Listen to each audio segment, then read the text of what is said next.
Koshland posteriormente propone el ajuste inducido y dice que efectivamente no va a tener una estructura que le corresponda definitivamente al sustrato, sino que él encuentra que hay sustratos que no son exactamente que encajarían directamente al centro activo, como vemos acá, y que el acercamiento y dándose las condiciones de esta unión hace posible que se encaje. A esto se llama encaje inducido. ¿Qué se acepta hoy? Se aceptan las dos propuestas, porque se ha visto enzimas que tienen exactamente el centro activo, pero no exactamente para que encajen. Están muy próximos, pero luego que se dan todas las condiciones, se aproximan y encaja perfectamente y lo transforma. Por eso que están aceptadas ambas hipótesis. Seguimos. La enzima puede unir dos sustratos en su centro activo. Antes les di el ejemplo. ¿Cuál era? La hexoquinasa era la enzima y podía unirse ¿con quién? Con la glucosa, y su segundo sustrato tendría que ser el ATP. Entonces entra un sustrato, se une a la enzima, espera su segundo sustrato. ¿Por qué? Porque en este caso, ¿qué es lo que va a ocurrir? Va a ocurrir una reacción de transferencia. ¿Quién transfiere a quién? Al ATP, la enzima le tiene que cortar un fosfato y se lo tiene que unir ¿a quién? A la glucosa, para que salga como glucosa 6-fosfato. Entonces tiene que entrar la glucosa, porque si entra un solo sustrato no podría hacer ese efecto, ¿no es cierto? Entonces la glucosa más el fosfato y finalmente leemos glucosa-fosfato. ¿Ese es el único ejemplo? No, luego vamos a ver más ejemplos. Seguimos. Las enzimas aisladas pueden estar inactivas y cuando están inactivas se denomina apoenzima. Las apoenzimas son un tipo de enzimas inactivas. Este tipo de enzimas inactivas requieren para su acción, para su actividad, de un cofactor, una coenzima. ¿Qué es un cofactor? Les dije. Un cofactor. Por ejemplo, digan ahorita ejemplos. Era parecido al grupo prostético, pero ahora vamos a ver que no es exactamente igual que el grupo prostético. Los grupos prostéticos me dijeron qué cosas podían ser. Lípidos, eso no es. ¿Qué más? Proteínas, no. Carbohidratos, eso tampoco es. ¿Qué más me dijeron? ¿Ah? Nucleótidos, eso tampoco es. Seguimos recordando. ¿Qué más me dijeron? Metales, y ahí están los cofactores. Coenzimas, derivados de vitaminas. Entonces, para que se dé la reacción, para que esta enzima esté activa, tiene que estar bajo la forma de holoenzima. Pero para que esté como holoenzima, algunas de nuestras enzimas van a requerir de cofactores o coenzimas, ¿ya? Para que pasen a esta forma activa. Siguiente. Acá vemos una apoenzima que tiene un lugar específico para su coenzima o su cofactor. Tiene un sitio catalítico donde va a entrar su sustrato y también tiene un sitio alostérico. Donde va a actuar una molécula que la va a permitir regularla. En ese sitio, primero comenzamos por allá, apoenzima. Se une a su coenzima y se convierte en ¿qué? En holoenzima, y ya puede reconocer a su sustrato, ya puede unirse a él y puede transformarlo. Listo, ya lo tenemos. Pero esta enzima en ciertos momentos debe actuar, por lo tanto, si le pongo un regulador positivo, la enzima va a actuar. Pero si le pongo un inhibidor, la enzima se bloquea. ¿Y por qué las enzimas se regulan por la economía que tiene la célula de no malgastar sus sustratos innecesariamente. Como antes decía, ¿para qué va a formarse más ATP? Yo hace media hora estaba corriendo, pero ahorita estoy detenida. Entonces ya mi mismo ATP bloquea mis enzimas para que yo ya no siga produciendo ATP. Entonces hay reguladores, hay moléculas reguladoras para cada enzima, dependiendo de qué tipo de enzima, porque hay enzimas que no se regulan de esa manera. Vamos a conocerlas luego. Siguiente.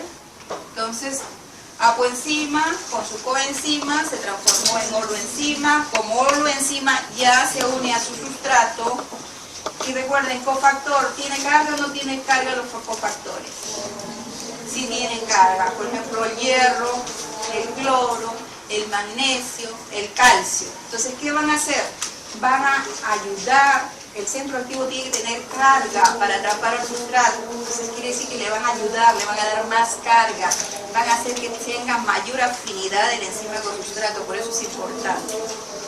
Y luego se forma el complejo enzima-sustrato, se transforme el sustrato en productos, la enzima quede libre, acá se unía todavía con su coenzima, pero como ya no le han puesto más sustrato, ella se libera de su coenzima y se queda otra vez como apoenzima.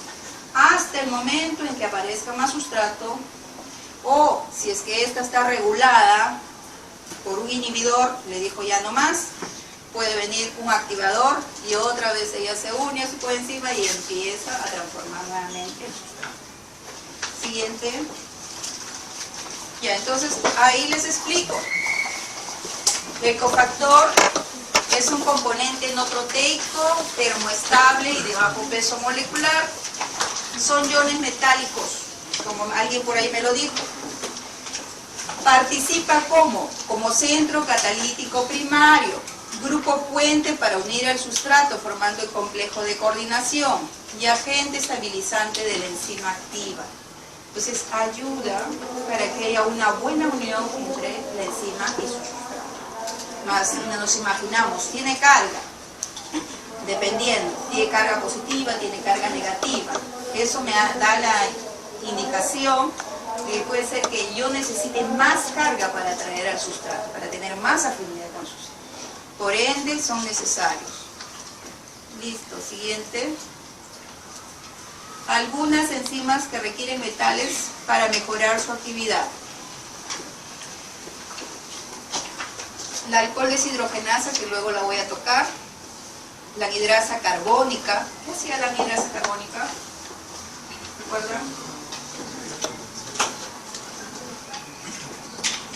El bicarbonato, el ácido carbónico, ¿no? El ácido carbónico, que formo producto de, que yo tengo CO2, más agua, formo ácido carbónico. Este ácido carbónico con la anhidrasa carbónica puede convertirse en bicarbonato de protón, pero también puede convertirse en CO2 y agua, ¿no? Entonces de tal manera que el CO2 puede salir. Para la ureasa necesitamos níquel, nitrogenasa, el molibdeno, la glutatión peroxidasa, que se considera un antioxidante, ¿no? Ahora está de moda consumir antioxidantes. Y si no consumes el antioxidante, dice, consume selenio. Selenio, ¿por qué? Porque la glutatión peroxidasa tú la produces, tu cuerpo la produce. Pero el selenio tiene que venir de fuera. Entonces, si consumes selenio, tu glutatión peroxidasa va a estar activa. Entonces, ¿qué va a hacer? Va a bloquear la acción de los radicales libres. La piruvatoquinasa, que requiere potasio, magnesio, la citocromo oxidasa, que requiere las dos formas de hierro, más cobre. Entonces, como ven, son metales que se requieren para las reacciones enzimáticas. Seguimos. Las coenzimas, moléculas orgánicas no proteicas, termoestables, es decir, que la temperatura no las altera. Baja carga molecular o masa molecular, estas moléculas sí van a sufrir alteración. Por ejemplo, el NAD. ¿Cuántas formas de NAD existen? NAD más es oxidado. NADH es reducido. FAD, FAD, ¿qué cosa es? ¿Oxidado o reducido? Oxidado. FADH2, reducido. Entonces son las formas en las que actúan estas coenzimas. Algunas enzimas van a requerir del NAD o el FAD oxidado, otras van a requerir del NAD o FAD reducido. Se modifican y consumen durante la reacción química, por ejemplo, pueden pasar de NAD oxidado a NAD reducido, cuando acepta electrones y un protón.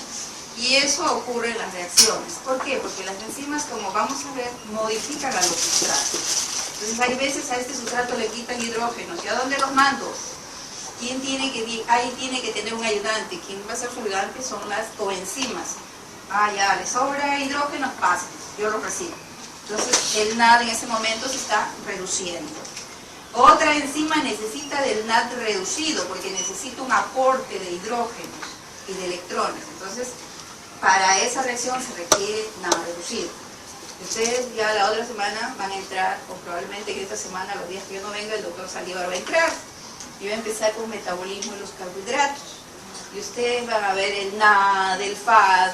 Entonces, porque hay enzimas que van a requerirlo reducido y en otros momentos van a requerirlo oxidado. Ya sabemos que el reducido es el que nos va a hacer ganar energía.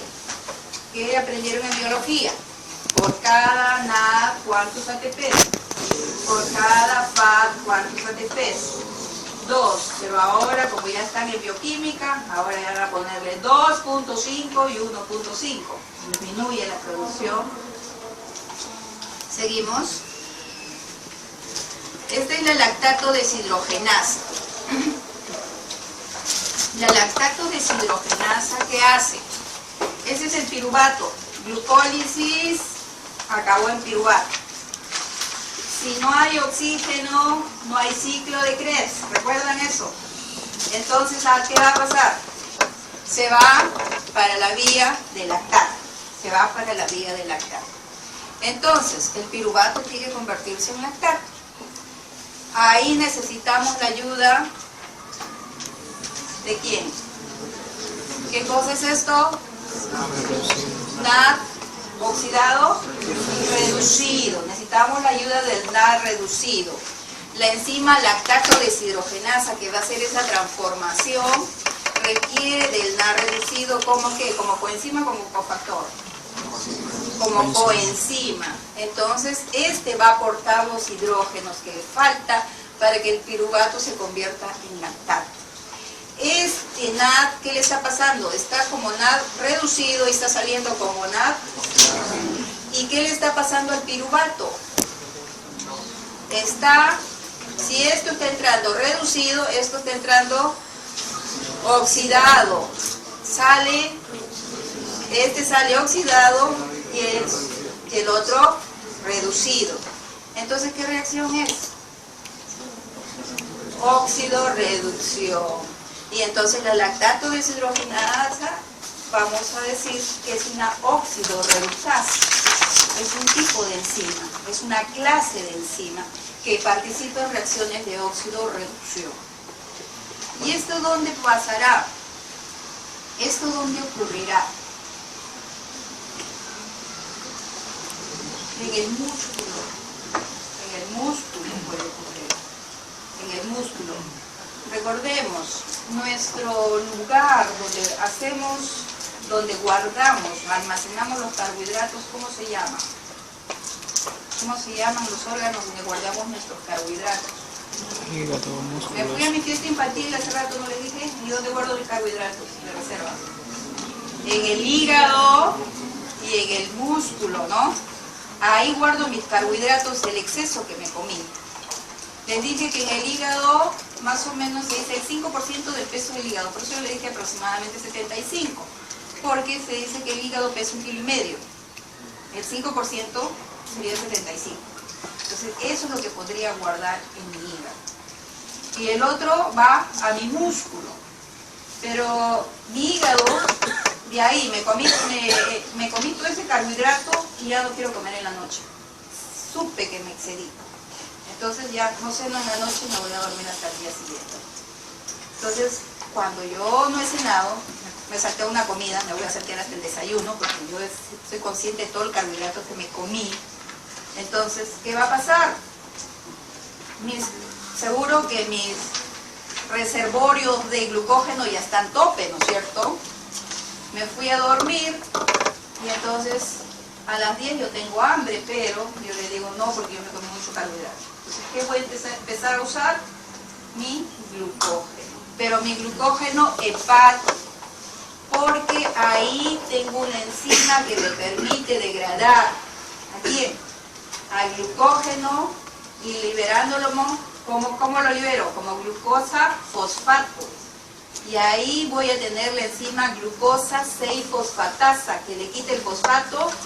La exoquinasa, ¿se acuerdan que yo decía? Entra la glucosa y se podría salir, pero le ponen su fosfato y se queda. Pero ahora queremos que salga la glucosa, porque yo ya no estoy comiendo. Entonces la glucosa tiene que salir. Y de mi hígado, gracias a que tengo la glucosa 6-fosfatasa, que le quite el fosfato y la glucosa sale. Pero ¿qué pasa en mi músculo? Algunos investigadores dicen que el músculo es un tejido egoísta. ¿Por qué? Porque no suelta la glucosa. ¿Y por qué no la suelta? Porque no la libera. Porque no tiene la enzima que antes les indiqué. No tiene. Carece de esa enzima. Entonces, ¿qué hace el músculo? Me quiere ayudar. Porque es mi músculo, finalmente es mi músculo. No tiene la enzima. ¿Qué hago para ayudar? No quiere comer esta persona. Yo tengo bastante glucógeno. Entonces, ¿qué hace? Esta vía y libera lactato. Libera lactato. Mi hígado ya se está gastando porque yo tomo desayuno a las 10 de la mañana. ¿Cuántas horas sin ayuno? Entonces ya mi hígado está gastando todo su reservorio de glucógeno. Entonces mi músculo me empieza a ayudar. Empieza a hacer esta vía. Piruvato, lactato. Lactato. Él tiene sus 2 ATPs, por supuesto. Poquito ATP. Pero el lactato lo empieza a liberar a la sangre. Y el hígado coge el lactato. Y ese lactato, el hígado lo usa para hacer gluconeogénesis. ¿Qué cosa es eso? Formación de glucosa a partir de una molécula que no sea carbohidrato. ¿Se da cuenta? Eso es lo que hace la lactato deshidrogenasa al convertirme en lactato. Entonces, como lactato sí sale de mi músculo y me puede ayudar. Por eso ustedes van a estudiar el ciclo de Cori, el ciclo de la alanina, que pronto se les vienen todos esos ciclos. Bueno, ya les expliqué que esto es una reacción de óxido-reducción. Seguimos. Bueno, acá el dibujito del NAD es una coenzima aceptora de protones y de hidrógenos, sustrato oxidado, el reducido, esquemáticamente, para que nunca se olviden. Seguimos pasando. Principales coenzimas, FAD, FMN, todos transfieren electrones y protones. El NAD fosfato, que viene de qué ruta estas, ¿se acuerdan algo? De la pentosa fosfato. Coenzima A, transferencia de grupos etilo, coenzima Q, transferencia de electrones en la cadena respiratoria. Han visto un poquito en biología, ¿no es cierto?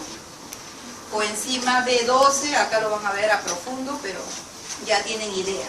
Entonces, son las principales coenzimas que participan en nuestras catálisis enzimáticas. Siguiente. Como les decía hace un rato, es importantísima la presencia de coenzimas y cofactores. Por eso la dieta es importantísima, porque las vitaminas y los minerales yo no los puedo sintetizar. Entonces necesito que ingresen con la dieta. La tiamina B1, que es una coenzima, por supuesto, tal como vitamina no. La coenzima es un derivado de la vitamina, no es exactamente la vitamina. Se modifica en mi organismo para darme la coenzima. Pirofosfato de tiamina, cuando yo no he consumido tiamina, entonces, como consecuencia de la acción inhibida de mis enzimas, puedo sufrir beriberi. Si yo no consumo la riboflavina B2, entonces, ¿qué no voy a tener? FAD. Y mis reacciones de óxido reducción donde participa el FAD van a ser minimizadas, lo cual me puede llevar a una estomatitis angular o dermatitis. La B6, fosfato de pirodoxal, me puede traer como consecuencia depresión y convulsiones. La B12, transferencia de grupos metilo, me puede ocasionar anemia perniciosa, acidosis metilmalónica. El ácido nicotínico, de donde viene el NAD, que ya saben ustedes, que puede ser oxidado o reducido, participan en reacciones de óxido-reducción, me trae como consecuencia la pelagra, que se considera como la enfermedad de las 3D, ¿no?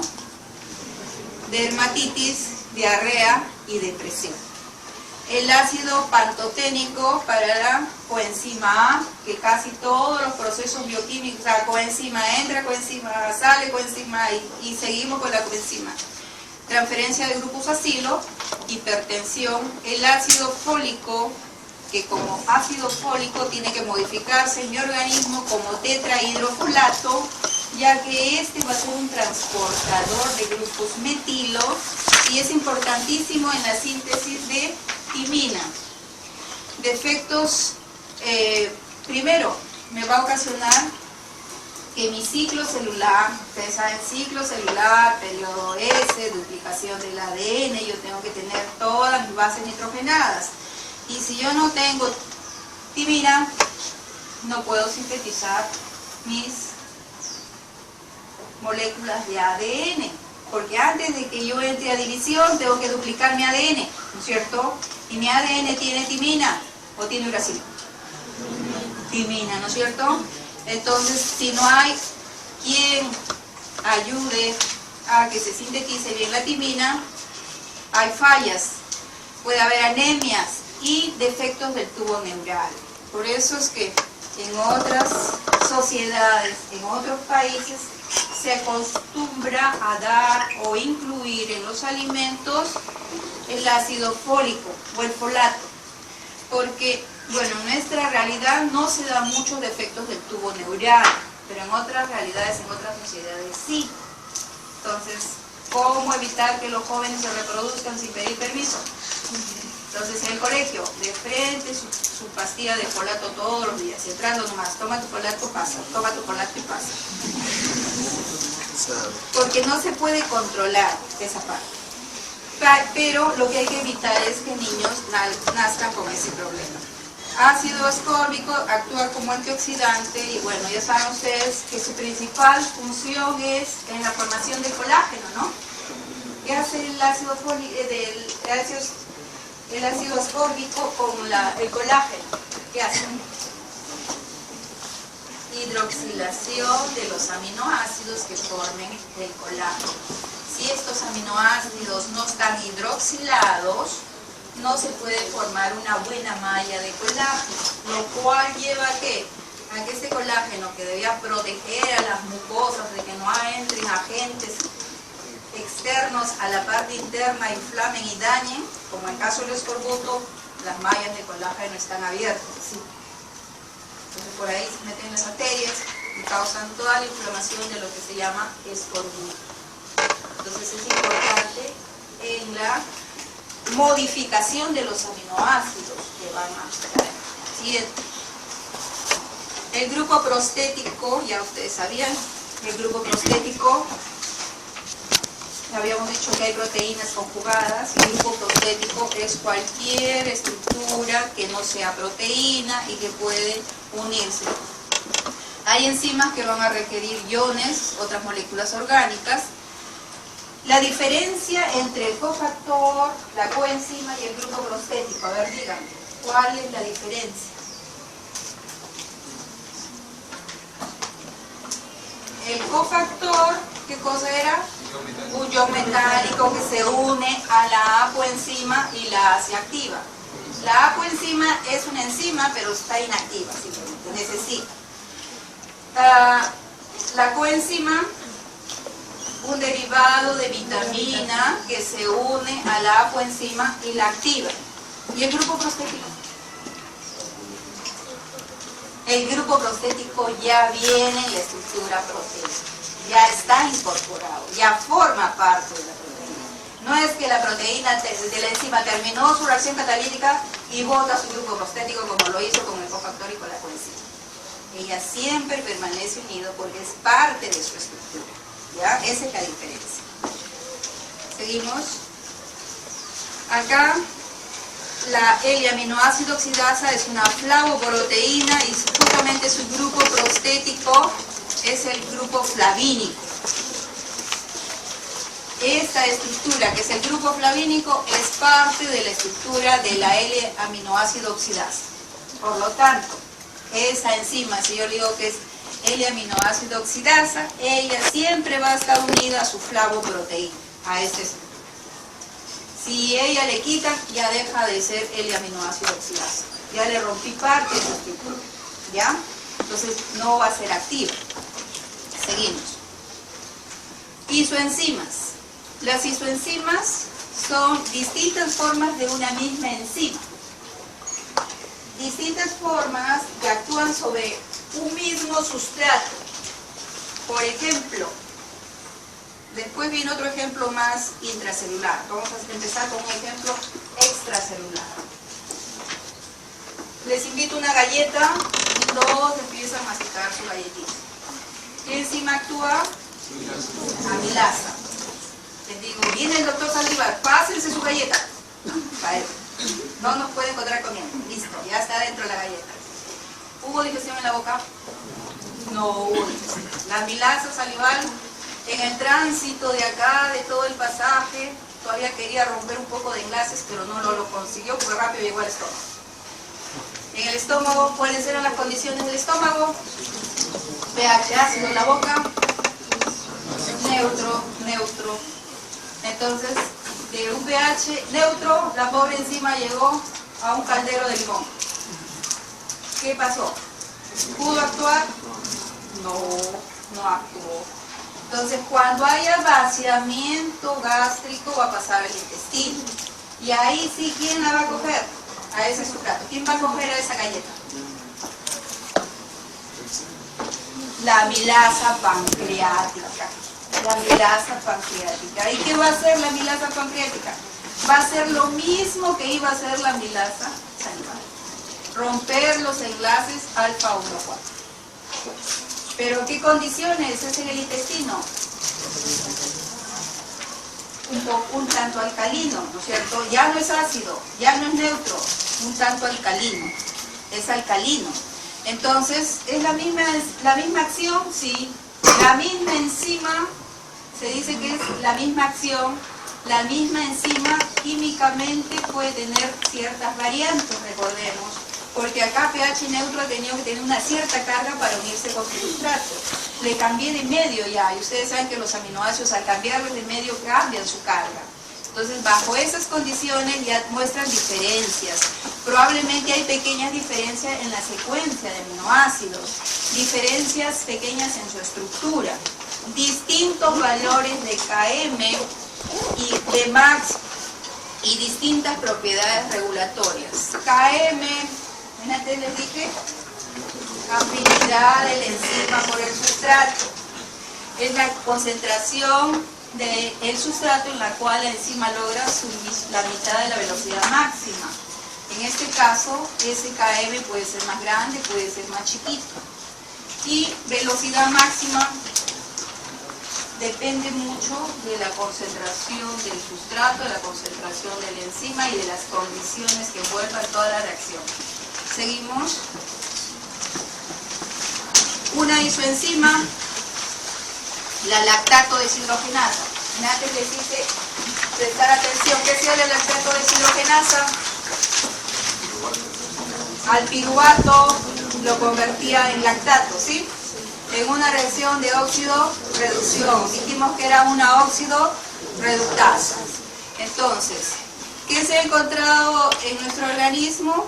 Que tenemos lactatos deshidrogenasas en diferentes órganos, que son estructuras cuaternarias, son tetrámeros, quiere decir que tienen 4 cadenas de unidades. Ahora, se ha visto que a un tipo de cadenas es de tipo H y otras M. Entonces tenemos cadenas H y cadenas M. Estas se han entrecruzado y han generado las que tienen H solamente. ¿Dónde se encuentran? En el corazón, en el músculo, cuando tienen 3 H's y una cadena M, porque son tetrámeras, ¿no? 3 cadenas H y una M, se encuentran en el sistema retículo endotelial en los leucocitos. En este caso, cuando tienen 2 cadenas H y 2 M en los pulmones, cuando tienen una cadena H y 3 M en los riñones, placenta y páncreas, y en el caso de que todas sus 4 cadenas sean M en el hígado y en el músculo esquelético. ¿Cómo lo han detectado? Es pequeñas diferencias por una técnica que se llama electroforesis, porque la electroforesis permite correr a las proteínas, en este caso, y van a tener diferente movimiento y van a poder detectarlas, su velocidad en ese campo eléctrico. Va a depender mucho de los aminoácidos, por eso que han detectado que estas tienen una estructura diferente a estas, porque toda en sí la proteína es una tetrámera. Tiene 4 cadenas que pueden ser iguales, pueden ser diferentes, con diferentes estructuras. Seguimos, siendo siempre isoenzimas. Ahora estas lactato deshidrogenasas, ¿qué pasa? ¿Dónde les dije que actuaba esta para ayudar a mi glicemia? En el músculo es un lugar, pero miren, yo la tengo en el corazón, tengo en los pulmones, tengo en varios sitios, recordemos, ¿no? Entonces, esta se puede relacionar si me da un infarto al corazón. Si me da un infarto al corazón, entonces me pueden buscar esta y debe estar elevada. ¿Por qué? Estas son intracelulares, les he dicho. Si hay muerte celular, muere la célula, se escapa todo su contenido, ¿y a dónde va a ir? A sangre. Entonces voy a tener los lactato deshidrogenados. ¿Pero cuál lactato? Si es un problema cardíaco, hay que buscar a este, ¿sí? Entonces sirven, ¿como qué? Como marcadores de ciertas dolencias. ¿Pero todas hacen lo mismo? Sí, todas hacen lo mismo, pero con pequeñas diferencias dependiendo de en qué órgano se encuentra. Seguimos. La nomenclatura.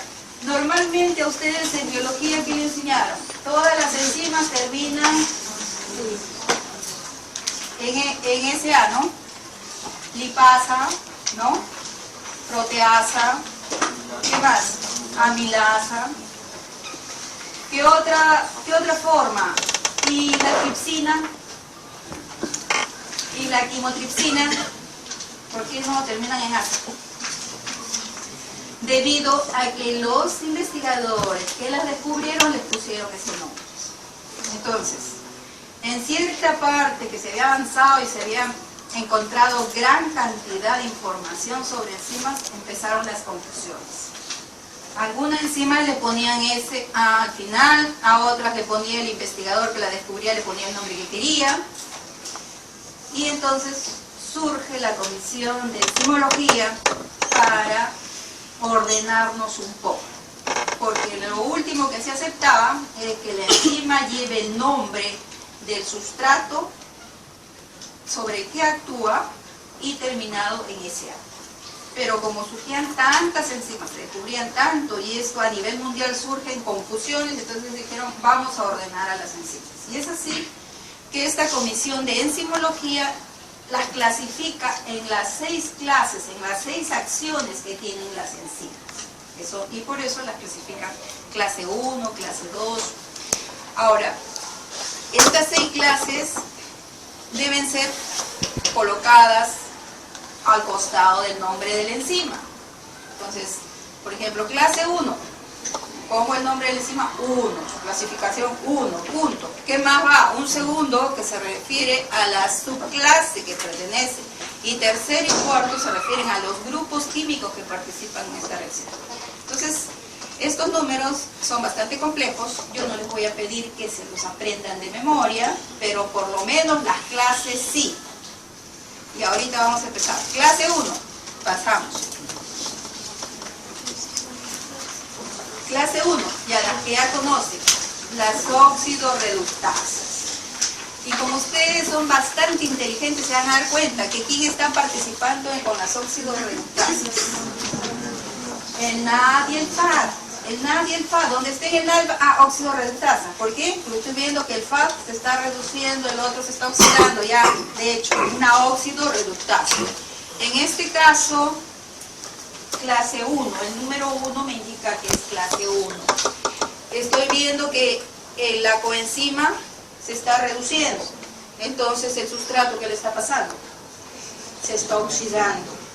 Parto de un sustrato reducido y estoy llegando a un sustrato oxidado. Parto de un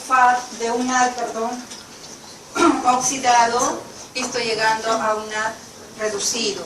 Y eso lo hace el alcohol deshidrogenasa. Seguimos. Segunda clase, transferasas. Ya la conocen. La glucosa, segundo sustrato, ¿no? Y acá, ¿quién es este? El cofactor. Y me da la glucosa 6-fosfato.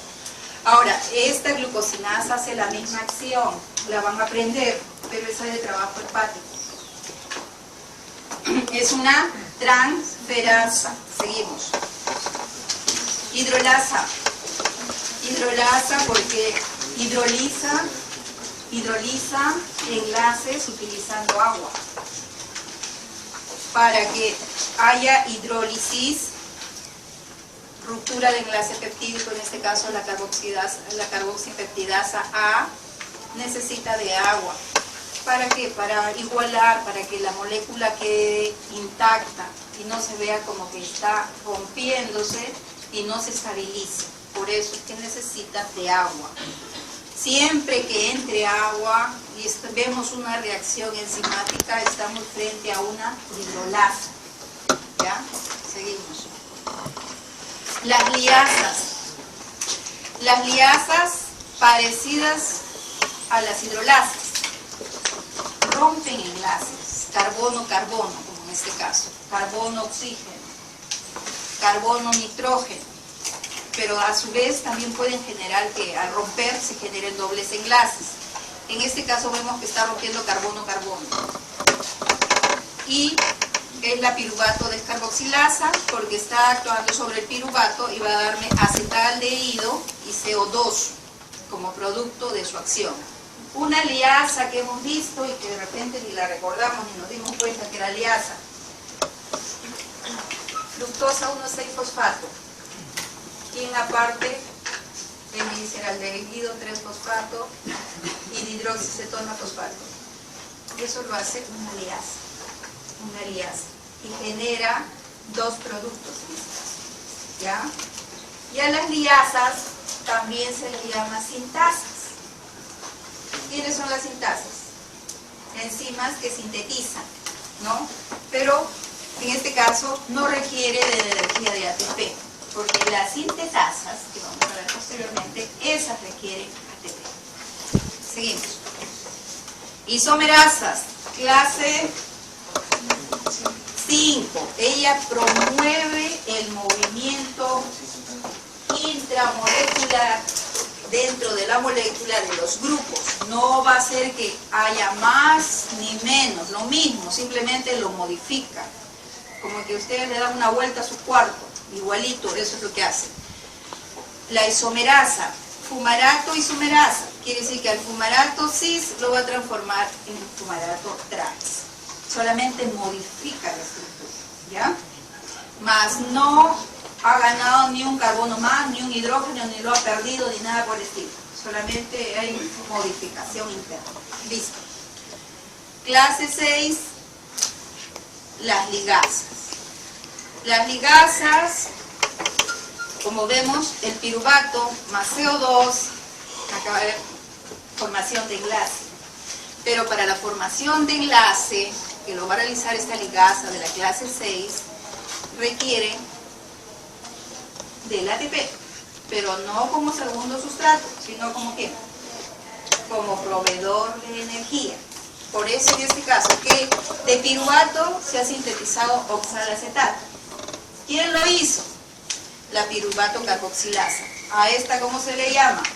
¿Sintasas o sintetasas? Así se le llama, porque requiere ATP como energía. Entonces no me digan ni el día que les pregunte el examen que no les enseñé esa parte. Seguimos. De nuevo, ya, seguimos. Acá vienen el resumen. Clases, óxido-reductasas, tipo de reacción, óxido-reducción. Ahí están las deshidrogenasas, las peroxidasas, las oxigenasas, las reductasas. Transferasas, transferencias de grupos. Transferencia de grupos. Se les llama quinasas o sinasas, no se confundan. Igualito es. ¿Qué hacen? Glucosa, glucosa es el fosfato. Fosfatas, ¿no? Transaminasas, que pronto también las vamos a conocer. Las hidrolasas, hidrólisis, transferencia de grupo funcional del agua. Pirofosfatasa, la tripsina, la enolasa. Liasas, lisis de sustrato, generando un doble enlace o adición de un sustrato a un enlace. Ahí están, las sintasas. Las liasas son sintasas. Isomerasas, transferencia de grupos en el interior de la molécula para dar formas isoméricas. Ahí se clasifican en mutasas, epimerasas y racemasas. Eso sí es tarea para ustedes. Busquen cuál es la diferencia entre mutasas, epimerasas y racemasas. Y ligasas, que eran las sintetasas, generan nuevas moléculas, forman enlaces, pero requieren ¿de quién? De ATP. Creo que eso fue. A ver. Ya, entonces nos vemos el miércoles.